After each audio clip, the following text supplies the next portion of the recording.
Flying feels routine, until you discover what's really going on behind the scenes. From the moment you book your ticket to the second you land, air travel is packed with strange rules, silent systems, and hidden truths. Most passengers will never notice them, but once you do, you can't unsee them.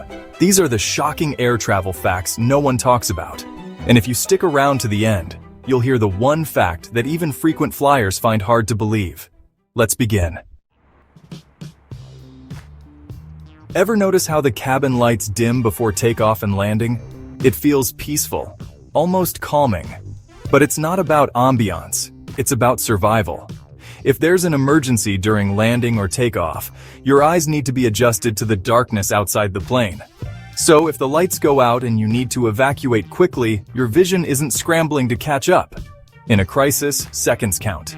And your night vision might be the difference between stumbling or sprinting off safely. It's also why you're told to open window shades during landing. Flight attendants aren't just being bossy, they're prepping you to react fast. So next time the lights dim, don't just settle in for a nap. Realize it's your quiet cue to stay alert, just in case. Believe it or not, you can board a plane barefoot. It's not recommended, but it's not against the rules. Heels, though? That's a different story. In an emergency evacuation, high heels can puncture the inflatable slide. That's why flight attendants may ask you to remove them during takeoff or landing. But no shoes at all? Technically allowed? Though it's one of the most unhygienic choices you can make. Plane carpets are rarely deep cleaned. And you're walking where hundreds of strangers have walked before, and worse. So barefoot travelers, they're taking more than just a comfort risk. They're stepping into a petri dish. So yes, it's wild that heels are a hazard, but dirty bare feet? Apparently no problem. Just because you can doesn't mean you should. You feel a bump. The seatbelt sign dings on. You assume it's turbulence, right? Not always. Sometimes the sky is smooth, but the passengers aren't. Flight attendants can request the seatbelt sign be turned on to calm the cabin without making an announcement. Too many people crowding the aisles. Seatbelt sign. Passengers ignoring instructions. Seatbelt sign. It's not just about safety, it's about control. The ding creates instant obedience. People sit down, the chaos quiets, order is restored. So next time that light comes on out of nowhere, don't just look outside. You might be the turbulence they're trying to stop.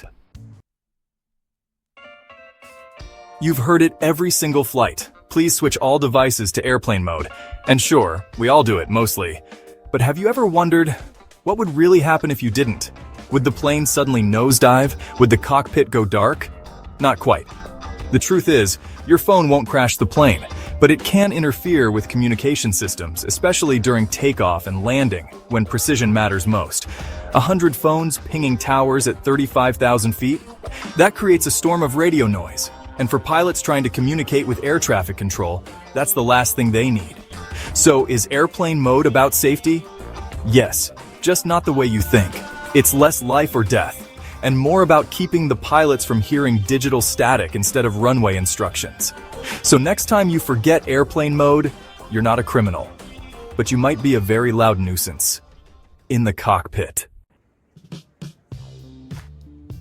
You miss your flight? Frustrating, sure, but at least your bag didn't go anywhere, right? Wrong. In many cases, your luggage keeps flying, even if you don't. And that's not a mistake, it's airline policy. Once your bag is tagged and loaded, it goes on a high-speed journey through scanners, conveyors, and loading crews. All before you even make it to the gate. If you're late, there isn't always time to pull it back. And that suitcase?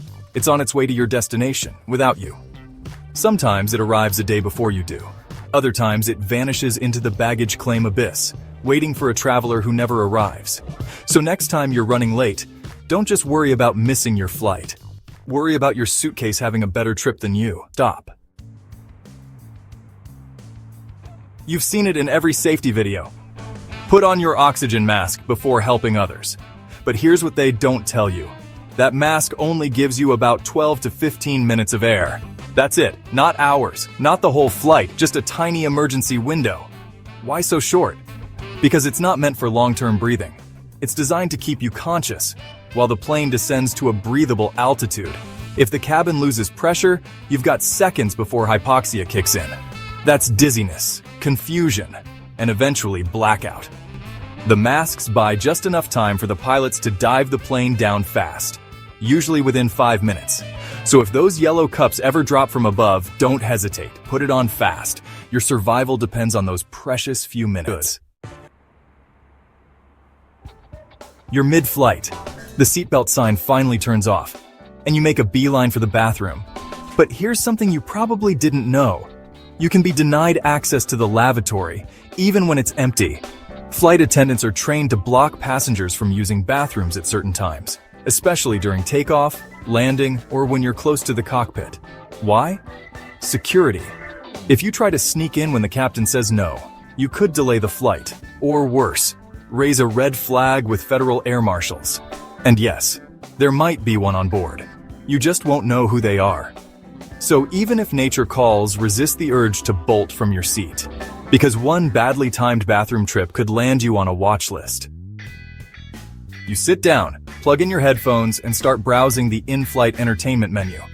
But did you know that on some planes, here's a tiny camera looking right back at you? That's right, certain aircraft models have built-in seatback cameras tucked just above the screen. They were originally installed for future video chat features that never launched. Airlines say they're inactive, and that may be true, but the lenses are still there, watching nothing. Or maybe watching you. There's no light, no warning, and most passengers have no idea they exist. So the next time you settle in for a movie at 35,000 feet, check the bezel. You might not be the only one watching. You pick what looks like the shortest security line, only to get stuck behind someone unpacking a Thanksgiving dinner. But here's the twist. Some security lanes are designed to be slower. Why? Because airports need to manage passenger flow beyond the checkpoint. If the gate area is too crowded, TSA may subtly pace certain lines to buy time. They also watch for behaviors. If you look nervous, distracted, or pack oddly, you may be funneled to a lane with more scrutiny. And yes, it helps keep staffing balanced.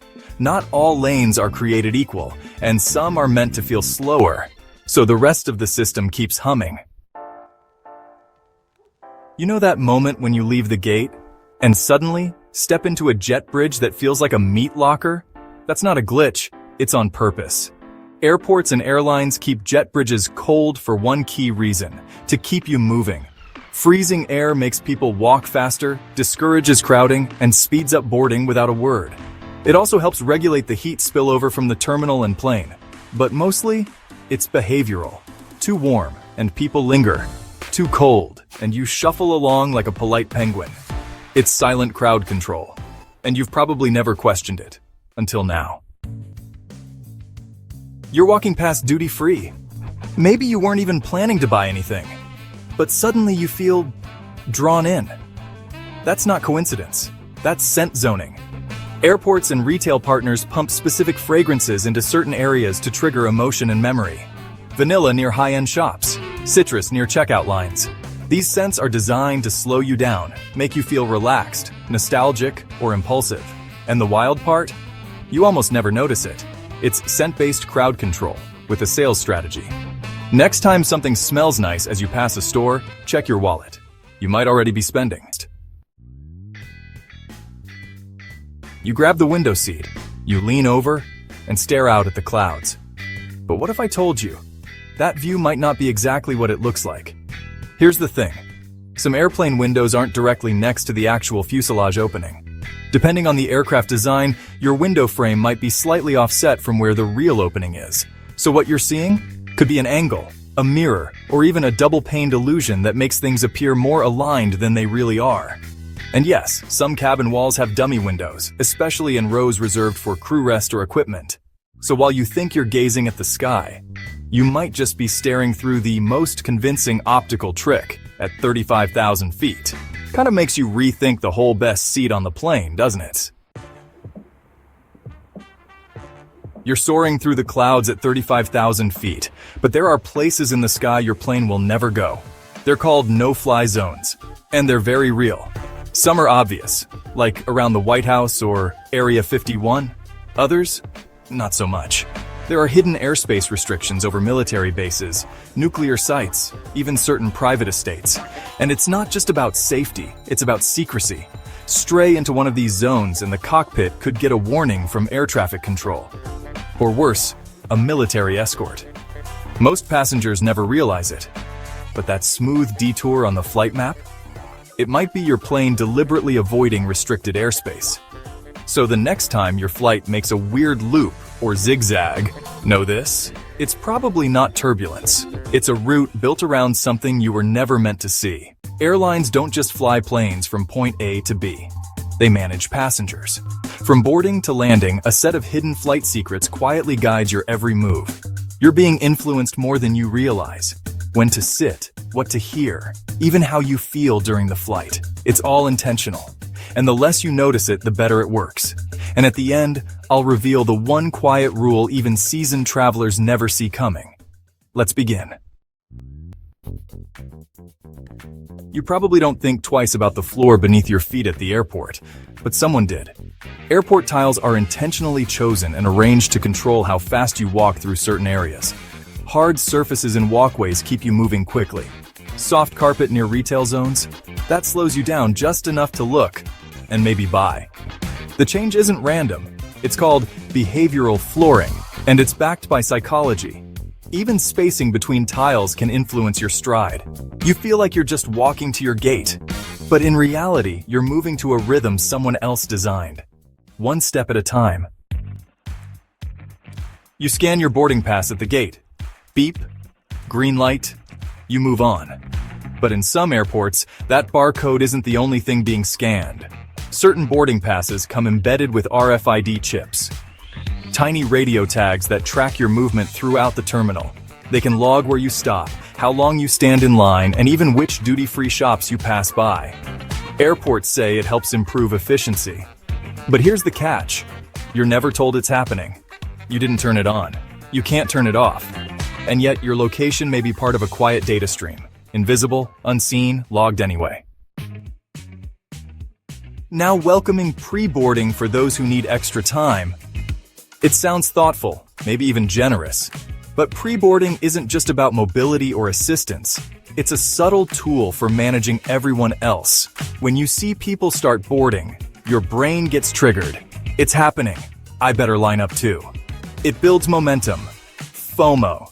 Even if your group is D and won't board for 20 minutes, you're already standing in line. That's not a mistake. It's psychology. Pre-boarding sets the stage for faster, smoother, and more obedient boarding behavior. It's less about help and more about herding. You finally find a seat near your gate.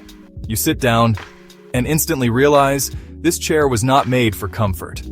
Hard cushions, rigid backs, armrests everywhere. Why?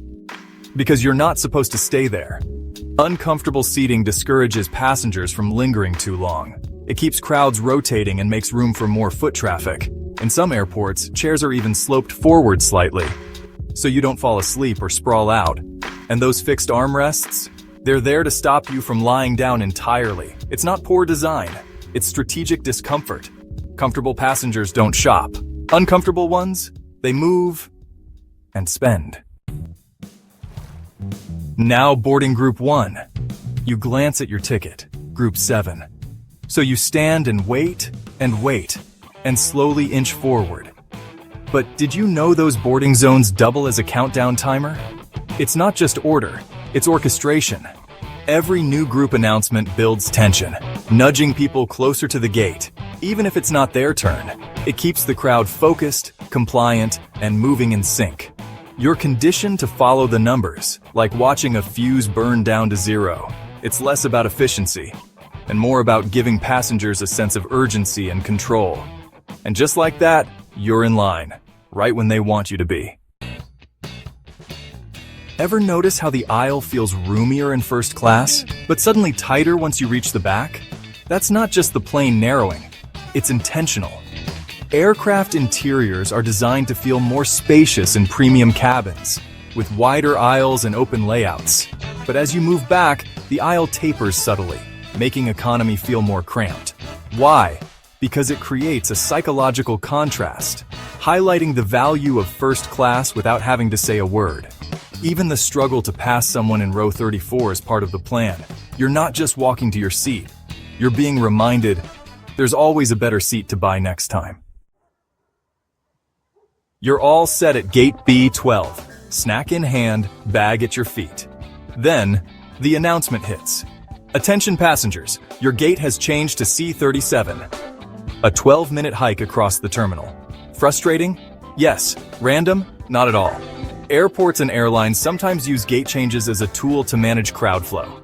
If one concourse gets too crowded, moving a flight can redistribute hundreds of people in seconds. It clears pressure points, balances traffic, and funnels passengers past retail zones. Sure, it looks like disorganization, but it's often strategic redirection. You thought your gate moved because of a delay? Nah, you just became part of terminal traffic control.